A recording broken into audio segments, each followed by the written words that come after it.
নমস্কার দর্শক বন্ধুরা, লক্ষ্মীর পঞ্চব্যঞ্জনে আপনাদের সবাইকে স্বাগত জানাই। আশা করি আপনারা সবাই ভালো আছেন। আজকে আবার চলে এসেছি মেথি শাকের পুরির রেসিপি নিয়ে। আসুন তাহলে দেখে নিন আমি কিভাবে রেসিপিটি তৈরি করি। প্রথমে শাকগুলো ধুয়ে বেছে এইভাবে কুচিয়ে নিয়েছি, লবণ দিয়ে দিলাম শাকের মধ্যে। এখানে 4 কাপ আটা নিয়ে নিলাম, ময়দা দিয়ে হবে না, আটা দিয়ে করব। নিয়ে নেওয়া হয়েছে 4 কাপ আটা। এখানে দেখুন ধনেপাতা দেওয়া হয়েছে আর 4 চামচ বেসন দেওয়া হলো। গ্রেট করা আদা নিয়ে নিলাম, এখানে লঙ্কা বাটা নিয়ে নিলাম, কাঁচা লঙ্কা, হলুদ গুঁড়ো দিয়ে দিলাম, এখানে 1 চামচ জোয়ান দিয়ে দিলাম আর 2 চামচ আমি তিল দিয়ে দেবো, গোটা তিল দিয়ে দিলাম। এখানে অনুরোধ করছি ভিডিওটি টেনে দেখবেন না, পুরো ভিডিওটা দেখবেন। এখানে সাদা তেল দিয়ে দিলাম, তারপরে খুব ভালো করে আটাগুলো একটু মিশিয়ে নেবো। সব উপকরণের সাথে আটা মিশিয়ে নিচ্ছি আমি হাতের সাহায্যে, খুব ডলে ডলে মিশিয়ে নেবো। দেখুন সুন্দর করে মেখে নিচ্ছি। ভিডিওটি যদি ভালো লাগে লাইক কমেন্ট শেয়ার করে দেওয়ার আপনাদের অনুরোধ রইল। এবার আমি জল দেবো, জল দিয়ে ভালো করে মাখবো। দেখুন মেখে আমি 1 ঘন্টা ঢেকে রেখে দেবো।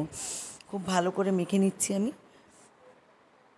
মাখা হয়ে গেছে, ঢেকে রেখেছিলাম, এবার ঢাকনা খুললাম। দেখুন কি সুন্দর মাখাটা হয়ে গেছে। এবার সব গোলা পাকিয়ে নিলাম, নিয়ে আমি একটা একটা করে লুচি বেলে নিচ্ছি। আমি ওই ইলেকট্রিক এতে আমি লুচিগুলো করে নিচ্ছি। দেখুন যে সব একবারে আমি করে নিলাম একটা একটা করে। প্রথমটা একটু ছিঁড়ে গেছে, তারপরেরগুলো ঠিক হয়েছে।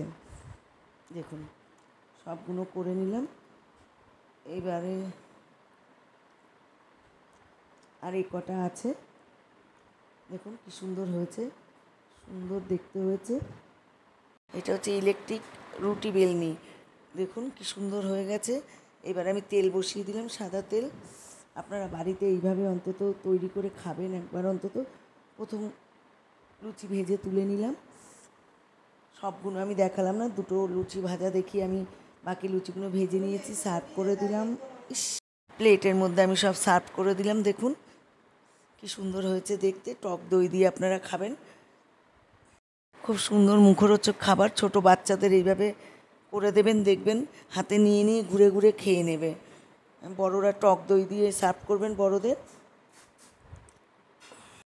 বা আলুর দম দিয়ে খাবেন, খুব টেস্ট লাগবে। আমি তো করতে করতে খেলাম একটা, দারুণ হয়েছে। আমার চ্যানেলে যদি নতুন সদস্য হয়ে থাকেন তাহলে চ্যানেলটি অবশ্যই সাবস্ক্রাইব করে পাশে থাকবেন। ভালো থাকবেন, সুস্থ থাকবেন। নমস্কার।